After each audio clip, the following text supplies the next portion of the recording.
Even when the economy is thriving, many people in Boston struggle with food insecurity, not to mention chronic health problems connected with diet. During the COVID-19 pandemic, there's been a surge of need and response with food and human connection. One example in East Boston is the grassroots nonprofit Eastie Farm. To tell us about his work is its director, Kannan Thiruvengadam. Thank you very much for being with us, Kannan. Thank you, Chris. It's good to be here. John, I want to start with the neighborhood where you are in East Boston. This area, from all the data we've seen, seems to have been hit pretty hard, whether with infections or people shut out of work. What's been going on there? Well, if you look at the Boston Public Health Commission data, it is clear that it is one of the hardest hit neighborhoods, both in terms of the rate of infection and in terms of the number of people infected. There are several reasons behind that, but there are structural inequities that we already know about. But one that's been called out very clearly by a Harvard study recently is how air pollution has a direct impact on mortality related to COVID. Of course, what we've also seen here is that a departure from the norm, because the norm is, when things get tough, the governor gives people food benefits and they go to a supermarket and that takes care of it. That doesn't completely work in East Boston. Why is that? Well, just the sheer number of people who are impacted by this crisis wouldn't be able to be addressed by something simple like that. And also, there are people who are stuck at home. There are people still sick and people caring for members who are sick.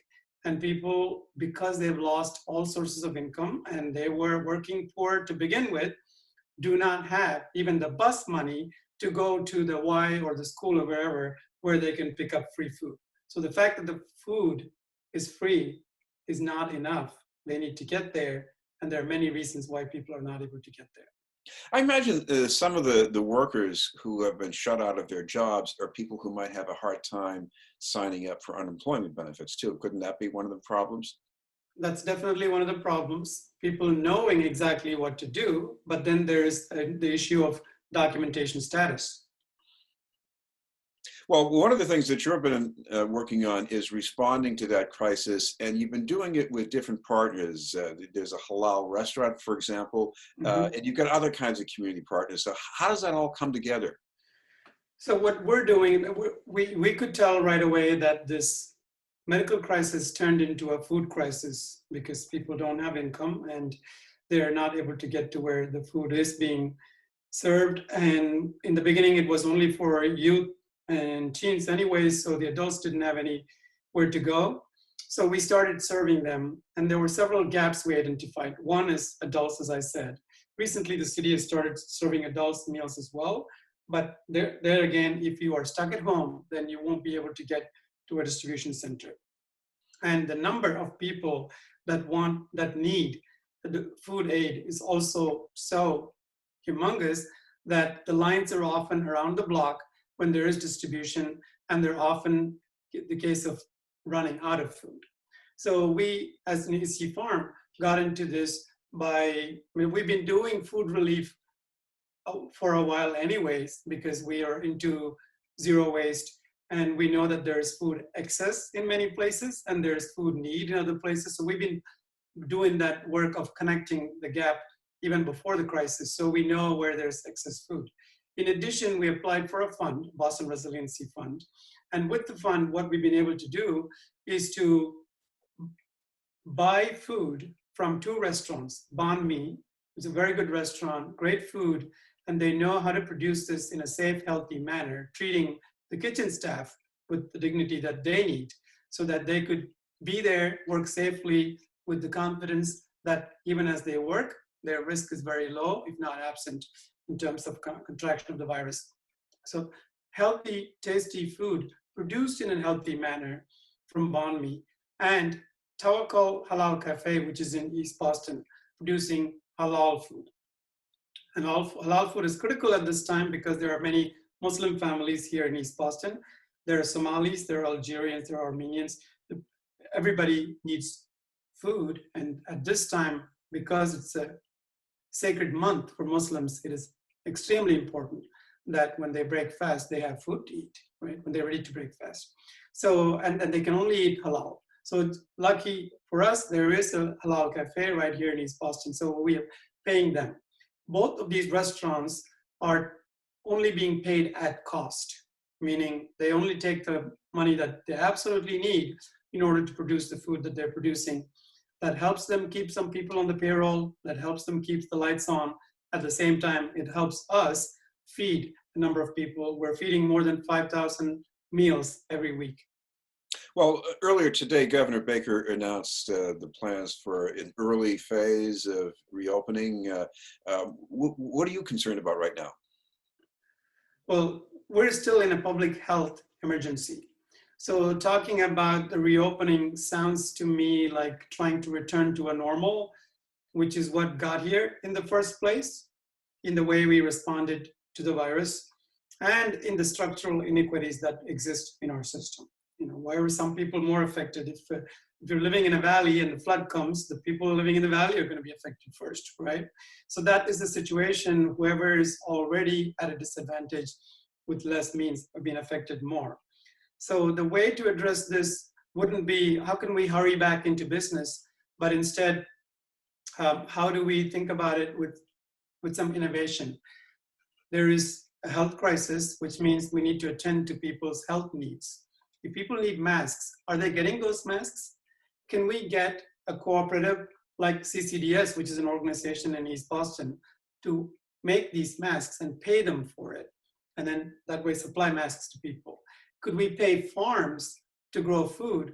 Because the food supply chain is pretty much pretty much failed, at least the middle of it. Can we connect the farms in Massachusetts to the cities like Boston where the food is needed? That way the farms could get paid, farmers can thrive, and people will get the food. So satisfying the current needs, I think, is where the economic perspective has to go.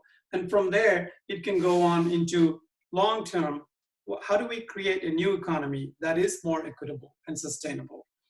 When the Merrimack River Valley disaster happened, we could have used that opportunity to begin a transition away from fossil fuels. We did not. We blew that opportunity.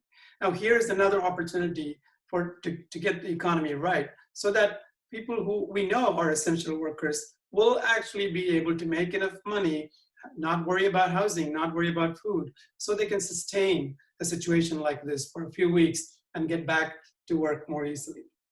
Before the pandemic, we had a food supply chain that was very efficient, very little redundancy, but it seemed to sort of steer us toward processed food. What's the lesson about that going forward? But processed food is part of why we are unhealthy. And if you look at America as a whole, compare that to, particularly in the context of the COVID crisis, we have about less than 5% of the world's population. We have about 30% of the world's net assets. We're wealthy, and we have about 30% of the world's COVID-19 cases.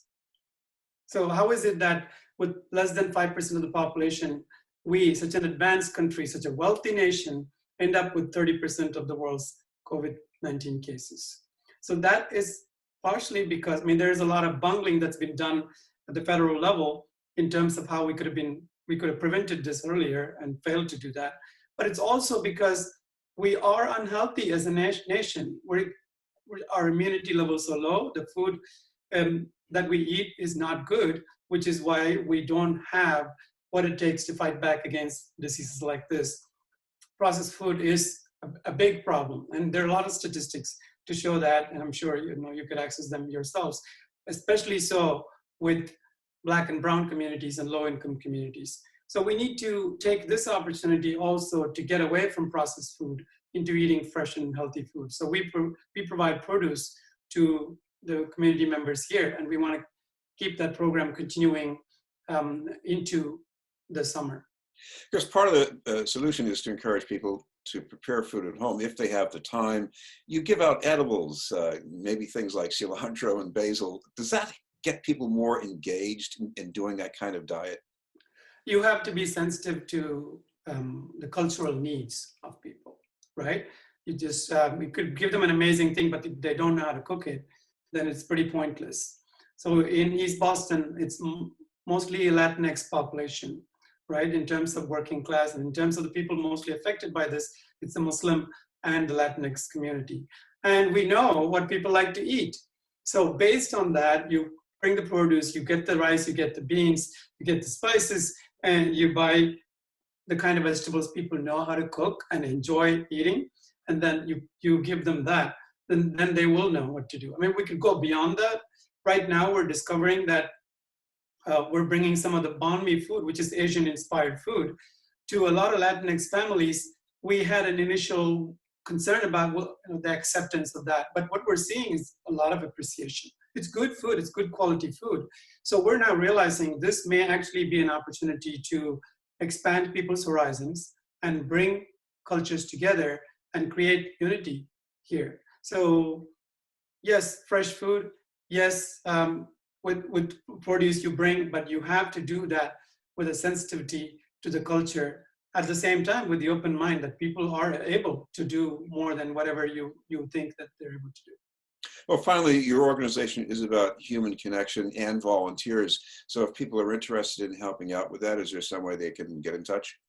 We're doing mutual aid. We are using this opportunity to bring people together so they can help each other, as opposed to seeing our community as givers and takers. Everybody is able to give something. So you become part of this network and you're able to offer what you can while getting also what you can from your own neighbors. So we want to foster that sense of strong, cohesive community for people to come and volunteer. The volunteers are a key part of how we deliver the meals to people. That way they can be home and be safe. And they go to the doorstep, and if you don't speak the language, we tell you exactly what to text them so you can communicate with them to say the food is there. So it's been working wonderfully. And people who have not been able to leave home and therefore are able to get food through our delivery system have been appreciating this a lot. So for people to sign up, they could go to Eastie Farm, EASTIE, eastiefarm.com/food. There's a volunteer sign up page there.